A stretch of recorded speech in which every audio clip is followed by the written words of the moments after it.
Okay, everyone.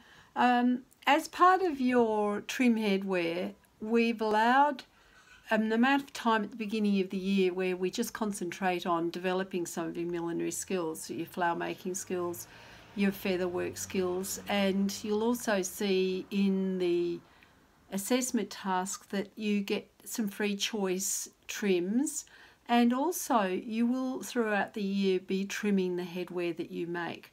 Now I've got a couple of samples here that came from one of our graduates, and I just want to show them to you and talk to you about the skills that go into applying the trims. So first of all, this one here was the wired orchid, which was Carol Smith designed and made.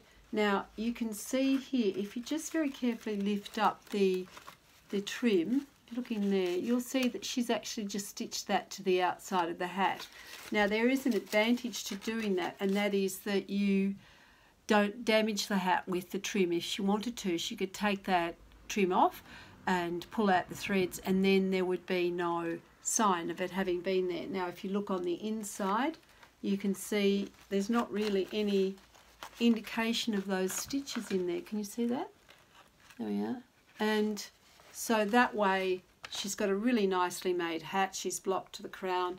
She's folded that crown inside and then just done a stab stitch to hold that all together, which I think is a very clean and smart way to do that. Now here's another example, and this is sort of moving into some skills that you'll develop next year. Remember we talked about using silk abaca when we're making the flowers? If we didn't, we should have.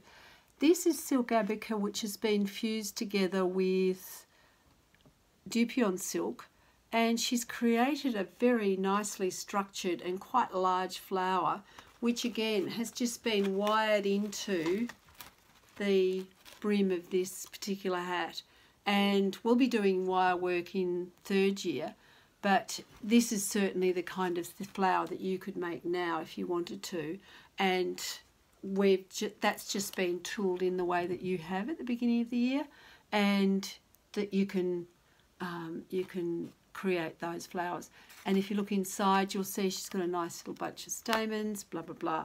So the principles with trimming the headwear that you're doing now is, when you're working out your design, you need to incorporate what you do with your trimming as you go along, and design and make your trim and attach it using the neatest, smallest stitches.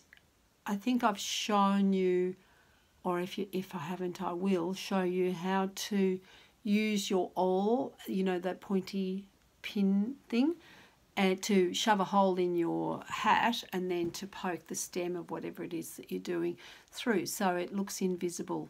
And that's one situation where you might be inclined to use a bit of glue to hold it together, just so that you don't get to see the stitches from the outside. That's a very smart way if you're confident in the trim that you've chosen and the positioning of that trim, because that'll always be there then, that hole.